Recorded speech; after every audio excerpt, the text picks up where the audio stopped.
Hi, I'm Mary Kay de Jesus, and I want to ask you tonight, has anything ever happened after you've lost someone that made you stop and wonder?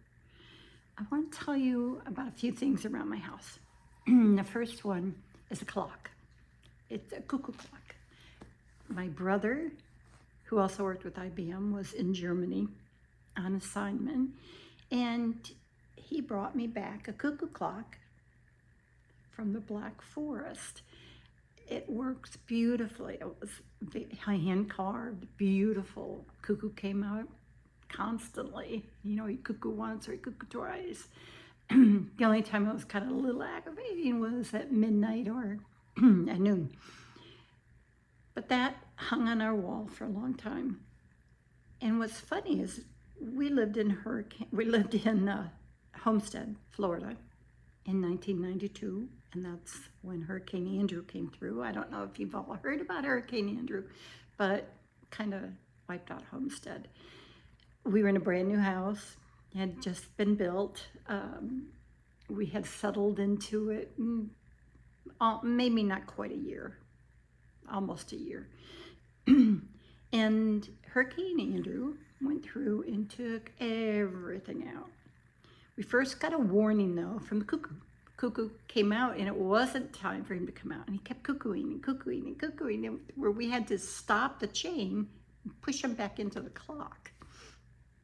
And we left. We took our essentials and we left the house. And when we came back, everything was gone. Clothes, furniture, dishes, anything that made the house a home, except for us, was gone. Except the cuckoo clock. That cuckoo clock was still on the wall, chains were still hanging from it, down in a straight line.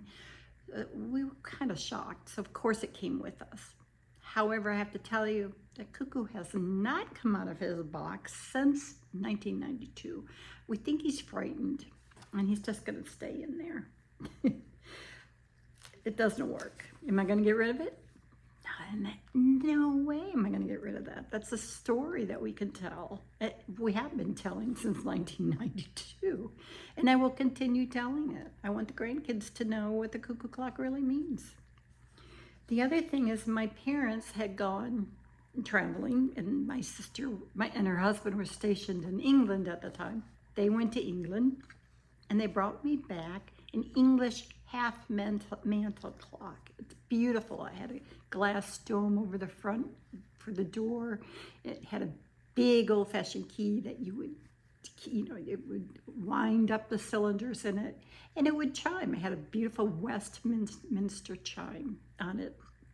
And I had it on my mantle in a place called Gadsden, Alabama, that's known for tornadoes and wind. But it was a nice day. Opened up my windows. I had a picture leaning behind it, and the wind caught the picture, took out the clock, and it broke into pieces. I lost the key.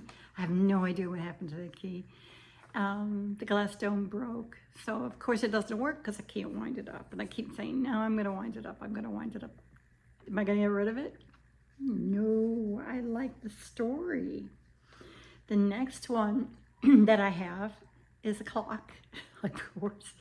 It's called an anniversary clock, and it belonged to Armando's grandmother. And he said when he was growing up, that's the only thing he ever wanted out of her house was that grandfather clock. So he did get it after her death. It did come to him.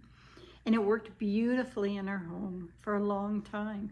It has a little tiny gold wire on it that keeps the mechanism going. So it's a perpetual clock. As long as it's level, even, it will continue to tick.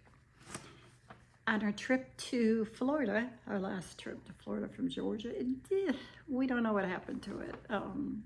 Our movers were a little bit more aggressive than they ever have been before. So it stopped working, and no matter how level we can get it, there's something kinked in it. So it doesn't work. I'm not getting rid of it. It will be passed down to a grandchild or a child. I'm not going to get rid of it. It's got too many stories, and he loved it so much that part of him is in there. The last thing I want to talk about is another clock. And it's my grandfather clock. For our 20th anniversary, Armando told me he would buy me a clock. I've always wanted a grandfather clock, always. So we went looking. We went to many, many stores and we looked at many, many different kinds.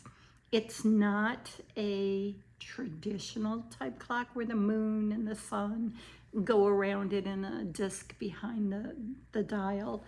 It's traditional in the wood and some of the decorations on it. However, it's more of a modern square than the curvy, old-fashioned grandfather clocks are. I love it. And it had the most beautiful chimes and gongs. It has huge brass cylinders that hang from it, and the pendulum would swing. It was in our entry in Georgia, as long as we lived there. It's beautiful and we love it. We absolutely love it. So when we were moving to Florida, we asked the movers to make sure that it had white glove delivery. We were only listening to Ethan Thomas, and that's how they told us that it had to be packed. It had to be, you're not supposed to touch any of the brass with your fingers because of the oil. And they promised us, oh yes, we know, white glove. So a man came out to pack it, and he absolutely wore his white gloves, and he took each of the brass down, each piece down, and he secured it. And so we assumed everything was okay. He even packed where the coils and the springs and the chimes and the little hammers, all of that, he packed really tight. When we arrived in Florida at this house, and they put it out for us, everything was on there except the pendulum. All of the packing had been undone, and I don't know who did that because we didn't ask for them to unpack. They did put the furniture pieces back where they should be. So I'm assuming that one of them took it out. And I started looking for the pendulum because it wasn't on there. And I found the box. When I opened the box, it was half the size of the pendulum. They had folded it to fit in the box instead of making a box to fit it.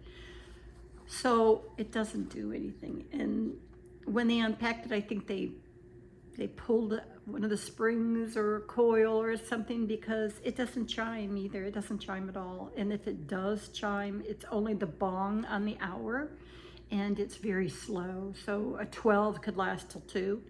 That's how long it is. It still can tell time, so it works in that sense, but it's really sad. It's not working, but it's going to stay there. I've already gotten a few grandkids that say they want it, and if they want to fix it, all the more power for them. So my clocks have stopped, but my love for Armando has not. It will never will. I'd love to hear your stories. Do you have stories about an object or something in your home that you attribute to the love of your life? If anything has happened, that makes you wonder, did he have a hand in this, or did he, or did she, or not? Write it in the comments. Don't forget to subscribe. When you subscribe, it helps others find my channel a little bit easier. So if you could do that, I would really appreciate it. Did you know that our smell is the first is longest to stay in our senses of someone? So if you smell something in the air, like I'll smell Armando's cologne, and after 4 years, I still every now and then will get a whiff of it, and I know it's probably my brain. It could be Armando walking through the room. I don't know. I don't know any of that. I just know for sure energy stays. Scientific fact. Energy does not disappear, and neither does the love we have or they had for us. That love is energy. Let it come in. Let it take over. Let it live with you. You have been part of this person for so long. Don't turn it off. Allow it to come within. Allow it to settle. Be happy. Share it. Share it with everyone you know. You're not the only one that wants to hear his name out loud. There are others that would like to hear their names out loud too, and I will say Armando constantly. I love you. See you next week.